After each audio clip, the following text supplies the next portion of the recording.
সংবাদে আপনাকে স্বাগতম। শুরুতেই সংবাদ শিরোনাম, এরপর বিস্তারিত।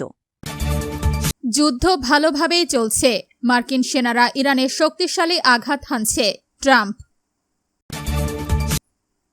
শুভেন্দু অধিকারীকে হত্যার পরিকল্পনা, প্রকাশ্যে চাঞ্চল্যকর তথ্য। অস্ত্রত্যাগে সম্মত হামাস, প্রতিক্রিয়াহীন ইসরায়েল। পদত্যাগ করলেন বিজেপির জাতীয় মুখপাত্র শেহজাদ। দর্শক, এতক্ষণ শুনছিলেন সংবাদ শিরোনাম, এখন বিস্তারিত। আপনি যদি মুসলিমদের পাশে থাকতে চান তাহলে ভিডিওতে লাইক করে চ্যানেলটি অবশ্যই সাবস্ক্রাইব করে দিবেন। এখন বিস্তারিত। যুদ্ধ ভালোভাবেই চলছে, মার্কিন সেনারা ইরানের শক্তিশালী আঘাত হানছে, ট্রাম্প। মার্কিন প্রেসিডেন্ট ডোনাল্ড ট্রাম্প জানিয়েছেন, ইরানে যুক্তরাষ্ট্র ও ইসরায়েলের যৌথ সামরিক অভিযান বেশ সফলভাবেই এগিয়ে চলছে। ফক্স নিউজকে দেওয়া এক সাক্ষাৎকারে চ্যানেলটির হোয়াইট হাউস বিষয়ক জ্যেষ্ঠ প্রতিবেদক জ্যাকি হেনরিককে ট্রাম্প বলেন, মার্কিন সেনারা বর্তমানে ইরানকে অত্যন্ত শক্ত হাতে মোকাবেলা করছে। বর্তমান পরিস্থিতি নিয়ে সন্তোষ প্রকাশ করে ট্রাম্প বলেন, যুদ্ধ পরিস্থিতি দারুণভাবে এগোচ্ছে। এখন আমাদের কাজ একটাই, জয়যাত্রা অব্যাহত রাখা। তাহলেই এক সময় চূড়ান্ত সফলতা আসবে। ইরানের ওপর সামরিক চাপ বজায় রাখার কথা উল্লেখ করে মার্কিন প্রেসিডেন্ট আরও বলেন, আমরা তাদের ওপর একের পর এক জোরালো আঘাত হানছি এবং তাদের দারুণভাবে কোণঠাসা করে ফেলছি। এভাবে আমাদের বিজয়ের ধারা অব্যাহত থাকলে একসময় তারা সমঝোতায় পৌঁছাতে বা ঘরে ফিরে যেতে বাধ্য হবে। সূত্র আল জাজিরা। শুভেন্দু অধিকারীকে হত্যার পরিকল্পনা, প্রকাশ্যে চাঞ্চল্যকর তথ্য। ভারতের পশ্চিমবঙ্গের পূর্ব বর্ধমান জেলা থেকে নিষিদ্ধ জঙ্গি গোষ্ঠী জইশ-ই-মোহাম্মদের জেএম সন্দেহভাজন এক সদস্যকে গ্রেফতার করেছে রাজ্য পুলিশের বিশেষ টাস্ক ফোর্স এসটিএফ। বৃহস্পতিবার 30 জুলাই গভীর রাতে বর্ধমান শহরের একটি হাউজিং কমপ্লেক্সের ভাড়া বাসা থেকে হামিদ মণ্ডল নামের ওই ব্যক্তিকে গ্রেফতার করা হয়। আইনশৃঙ্খলা রক্ষাকারী বাহিনীর হাত থেকে বাঁচতে তিনি গত 2 থেকে 3 মাস ধরে ওই ফ্ল্যাটে আত্মগোপন করেছিলেন বলে জানিয়েছে সংবাদ সংস্থা পিটিআই।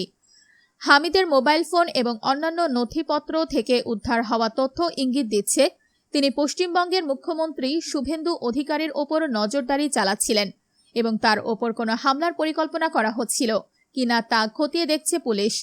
তদন্তকারীদের ধারণা, ধৃত হামিদ পাকিস্তান ভিত্তিক নিষিদ্ধ জঙ্গি গোষ্ঠী জইশ-ই-মোহাম্মদের সঙ্গে যুক্ত এবং 2019 সালের পুলওয়ামা হামলার অন্যতম মাস্টারমাইন্ড হিসেবে অভিযুক্ত সাজ্জাদ ভাটের ঘনিষ্ঠ সহযোগী। উল্লেখ্য, 2019 সালের 14 ফেব্রুয়ারি পুলওয়ামায় সিআরপিএফ কনভয়ে বিস্ফোরক বোঝাই গাড়ি নিয়ে হামলা চালিয়েছিল এক জইশ আত্মঘাতী জঙ্গি, যাতে 40 জন জওয়ান নিহত হয়েছিলেন। শুক্রবার 31 জুলাই ধৃত হামিদকে বর্ধমান আদালতে তোলা হয়। এদিকে স্থানীয় প্রতিবেশীদের দাবি, ওই ব্যক্তি গত 1.5 বছর ধরে সপরিবারে ওই ভাড়া বাসায় বসবাস করছিলেন। সূত্র টাইমস অব ইন্ডিয়া। অস্ত্রত্যাগে সম্মত হামাস, প্রতিক্রিয়াহীন ইসরায়েল।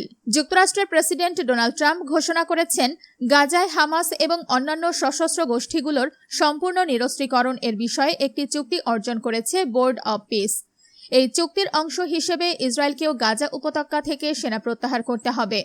প্রেসিডেন্ট ট্রাম্প এটিকে একটি অত্যন্ত সংকটপূর্ণ পদক্ষেপ হিসেবে অভিহিত করে বলেন যে এর মাধ্যমে অবশেষে গাজায় একটি নতুন ফিলিস্তিনি সরকার গঠনের পথ উন্মুক্ত হবে। শুক্রবার 31 জুলাই হামাসের একজন সিনিয়র কর্মকর্তা এবং দলটির আলোচনাকারী দলের সদস্য বিবিসিকে জানিয়েছেন, আলোচনা অত্যন্ত দীর্ঘ ও কঠিন ছিল। হামাস জোর দিয়ে বলেছে যে অস্ত্রশস্ত্রের তালিকা তৈরি এবং তার সংরক্ষণের দায়িত্ব যেন ইসরায়েলের হাতে তুলে না দিয়ে ফিলিস্তিনি তদারকির অধীনে রাখা হয়। বোর্ড অব পিসের কর্মকর্তা নিকোলাই ম্লাদেনভ সামাজিক যোগাযোগ মাধ্যমে লিখেছেন, চুক্তিটিকে কি বলা হয়েছে তা যেমন গুরুত্বপূর্ণ, তার চেয়েও বেশি গুরুত্বপূর্ণ হল পরবর্তীতে বাস্তবে কি ঘটে। এদিকে যুক্তরাজ্যের মন্ত্রিসভার মন্ত্রী লুই হেগ শান্তি আলোচনা এবং হামাসের নিরস্ত্রীকরণের যে কোনো অগ্রগতিকে অত্যন্ত স্বাগত জানাবার মতো বলে মন্তব্য করেছেন। তবে এই চুক্তি ঘোষণার পর থেকে ইসরায়েলের পক্ষ থেকে এখনও কোনো আনুষ্ঠানিক প্রতিক্রিয়া পাওয়া যায়নি। এ বিষয়ে এক মার্কিন কর্মকর্তা সাংবাদিকদের ব্রিফিংকালে জানিয়েছেন, চুক্তির অংশ হিসেবে ইসরায়েল যদি গাজা থেকে সেনা প্রত্যাহার না করার সিদ্ধান্ত নেয় তবে প্রেসিডেন্ট ট্রাম্প অত্যন্ত হতাশ হবেন। সূত্র বিবিসি। পদত্যাগ করলেন বিজেপির জাতীয় মুখপাত্র শেহজাদ। ভারতের ক্ষমতাসীন ভারতীয় জনতা পার্টি বিজেপির অন্যতম পরিচিত মুখ এবং জাতীয় মুখপাত্র শেহজাদ পুনেওয়ালার আকস্মিক পদত্যাগ রাজনৈতিক অঙ্গনে ব্যাপক আলোচনার জন্ম দিয়েছে। ব্যক্তিগত কারণ দেখিয়ে তিনি দলের দায়িত্ব থেকে সরে দাঁড়িয়েছেন বলে জানা গেছে। তবে তার এই সিদ্ধান্তের পেছনে অন্য কোনো রাজনৈতিক কারণ রয়েছে কিনা তা নিয়ে শুরু হয়েছে নানা জল্পনা। বৃহস্পতিবার 30 জুলাই নিজের পদত্যাগের বিষয়টি নিশ্চিত করেন শেহজাদ পুনেওয়ালা নিজেই। এর কিছুক্ষণের মধ্যেই সামাজিক যোগাযোগ মাধ্যমে নিজের পরিচয় পরিবর্তন করেন তিনি। সেখানে বিজেপির জাতীয় মুখপাত্র পরিচয়টি সরিয়ে দেওয়া হলেও প্রধানমন্ত্রী নরেন্দ্র মোদীর আজীবন অনুসারী হিসেবে নিজের পরিচয় বহাল রাখেন। পাশাপাশি তিনি নিজের ধর্ম, সাংস্কৃতিক পরিচয় ও আদর্শের কথাও উল্লেখ করেন। দীর্ঘদিন ধরে দেশের বিভিন্ন টেলিভিশন আলোচনায় বিজেপির অন্যতম মুখ হিসেবে পরিচিত ছিলেন শেহজাদ। সরকারের নীতি এবং দলের অবস্থান তুলে ধরতে তিনি নিয়মিত সেখানে অংশ নিতেন। তীক্ষ্ণ বক্তব্য এবং আক্রমণাত্মক রাজনৈতিক ভাষার কারণে তিনি দ্রুত জাতীয় পর্যায়ে পরিচিতি লাভ করেন। শেহজাদের রাজনৈতিক জীবন শুরু হয়েছিল কংগ্রেসের মাধ্যমে। আইনজীবী পেশার পাশাপাশি তিনি দলের তরুণ মুখ হিসেবে পরিচিতি পান। তবে 2017 সালে কংগ্রেসের সভাপতি নির্বাচন নিয়ে প্রকাশ্যে প্রশ্ন তুলে তিনি আলোচনায় আসেন। সে সময় তিনি অভিযোগ করেছিলেন দলের অভ্যন্তরীণ নির্বাচন নিরপেক্ষ ছিল না এবং পুরো প্রক্রিয়া একটি নির্দিষ্ট নেতৃত্বকে সুবিধা দেওয়ার জন্য পরিচালিত হয়েছে।